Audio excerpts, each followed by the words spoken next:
ar, programa Vale a Pena Seguir Jesus. Boa tarde, meus amigos da rádio, do Facebook, de aqui de São Lourenço, de Rio Grande do Sul. Nós estamos aqui novamente no programa Vale a Pena Seguir Jesus. Aqui novamente estamos com o Dr. Lester. Seja bem-vindo. Obrigado, boa tarde a todos. Fiquem aí ligados, vai ser um programa maravilhoso. Que bom. Então queremos que nos ajudem compartilhando, meus amigos, essa emissão de agora, que também é uma live. Nos ajudem compartilhando para que outras pessoas também consigam escutar, consigam estar junto conosco, porque vai ser falado um tema muito importante. E também queremos dizer que temos aquela música que termina no programa que se chama Tu Tem Planos Para Mim, da banda do Messi. Ele está liberada aqui na Rádio de São Lourenço para que vocês possam pedir ela e escutar. Porque assim como Deus tem planos para mim, para meu esposo, tem planos para todos vocês também. Amém. Amém. E hoje, de que vamos falar? Hoje nós vamos falar que o milagre nos salva. O milagre nos salva é o título da mensagem que nós estaremos aqui lendo, meditando e aprendendo juntos.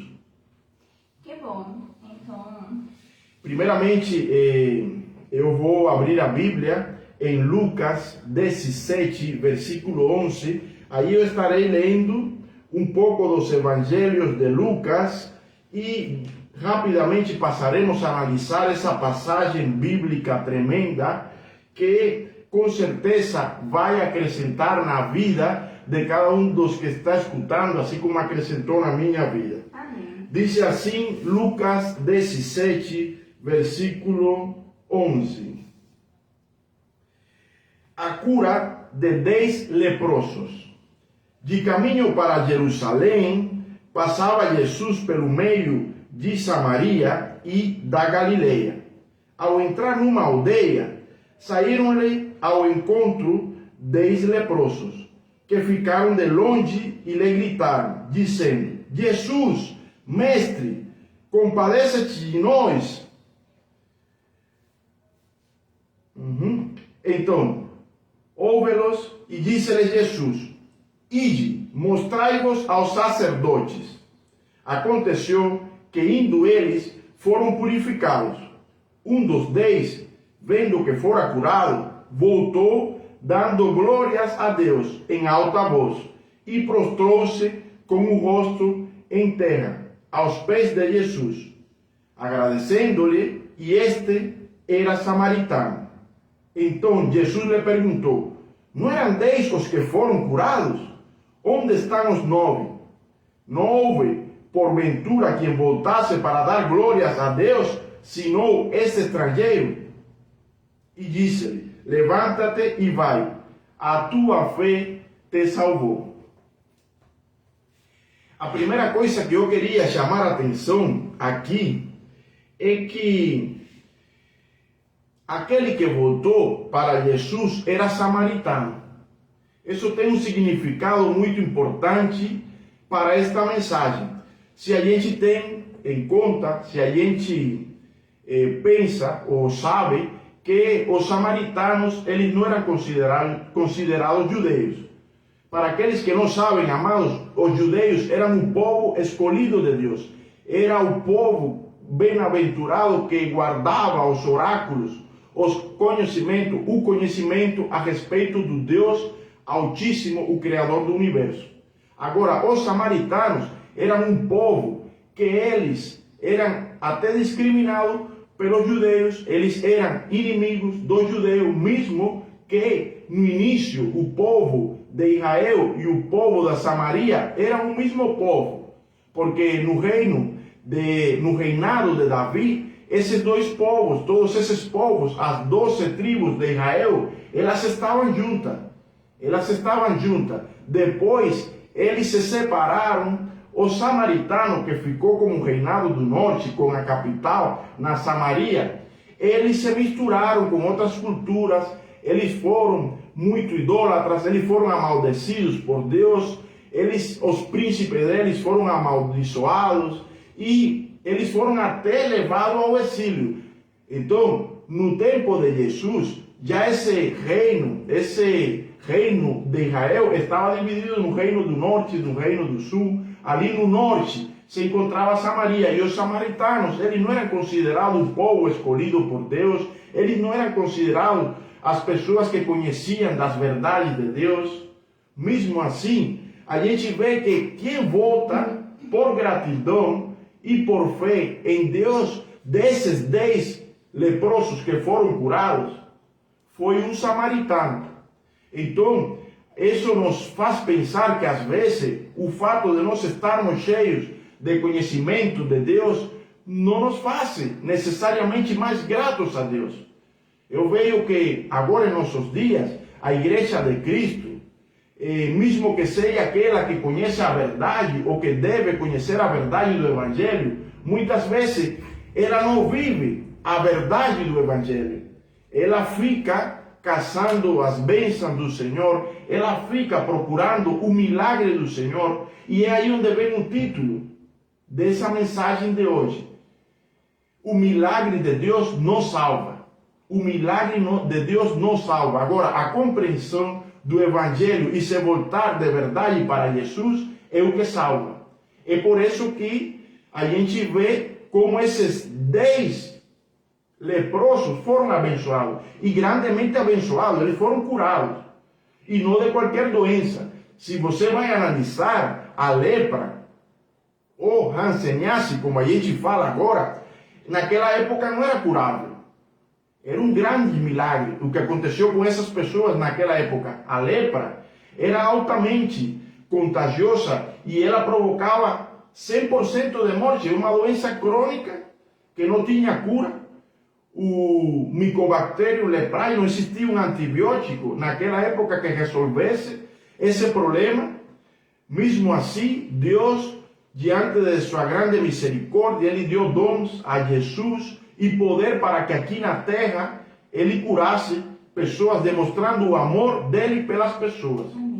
Mas muitas vezes, esse amor que se expressa através dos milagres que Jesus fazia, esse amor de Deus que se expressa através da preocupação que tinha Jesus por aqueles que estavam mais distantes, por aqueles que eram mais humildes, por aqueles que eram que tinham mais preconceito com eles, que eram mais isolados por causa da mesma sociedade.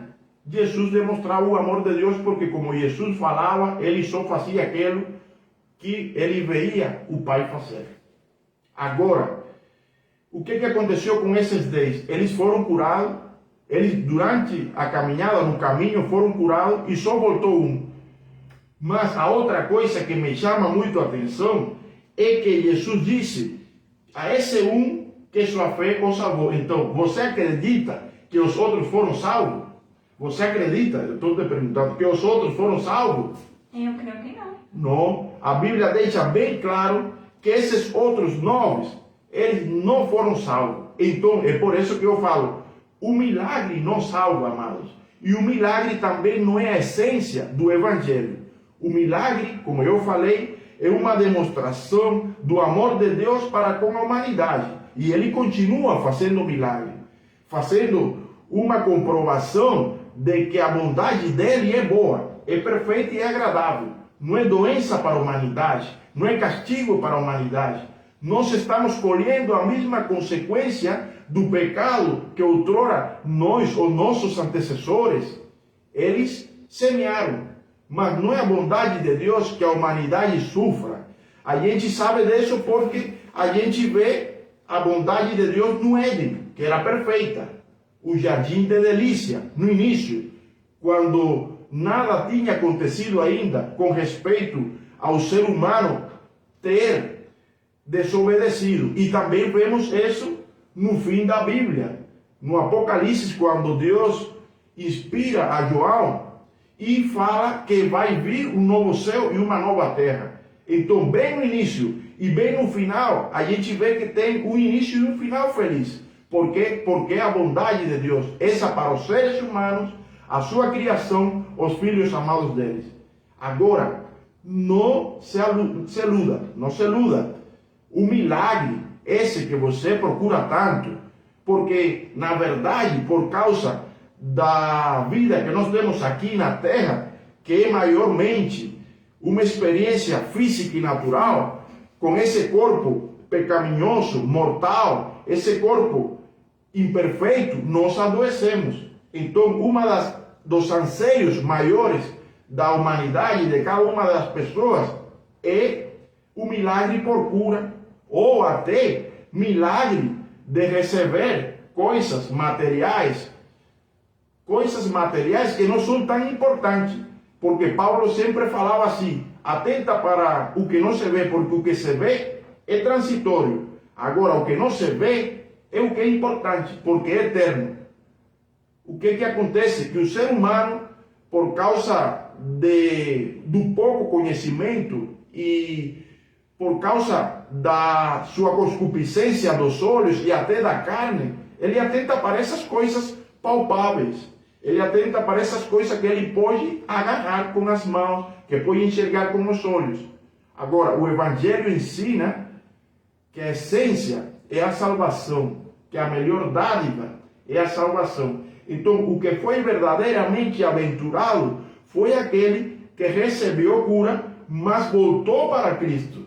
Amém. Quantos cristãos não têm que se achegaram a Cristo por causa o desejo de possuir alguma coisa, ou de ser sarado, ou de receber um milagre?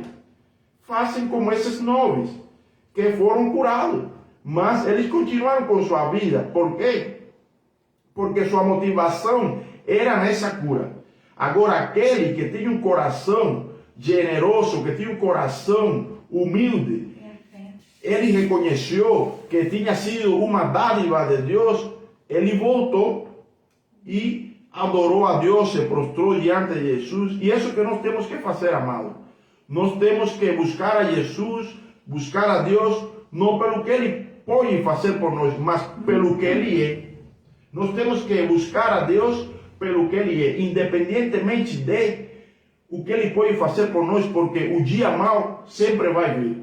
E quem tem a sua fé assegurada ou alicerçada no que Deus pode fazer nesse mundo por Ele, esse aí está bem comprometido, porque quando vier o dia mau, quando ele não estiver tão bem como ele deseja, ele vai abortar, ele vai alargar, ele vai abrir mão, ele não vai se manter firme no dia mau.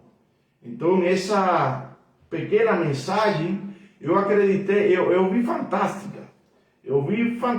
Ele mexeu muito comigo. Ela fala a respeito do verdadeiro sentido do Evangelho. Nós nos converter em verdadeiros adoradores. Não como religiosos que naquele tempo os samaritanos adoravam no monte Gerizim e os judeus adoravam no monte Moriá em Jerusalém. Jesus fala para a mulher samaritana que chegaria a hora e já chegou, que não se adoraria em um monte, no outro monte, não era necessariamente no templo, mas sim cada um de nós em espírito e verdade, porque Deus busca adoradores que o busquem e adorem em espírito e verdade. E isso é o que acontece com aquele que não está interessado só no milagre, que não está interessado só na bênção do Senhor, mas que entende que é um pecador, que precisa se arrepender, que existe um Deus onipotente, onipresente, onisciente, que sabe de todas as coisas, que criou todo perfeito para nós e que nos ama e quer se tornar o nosso Pai.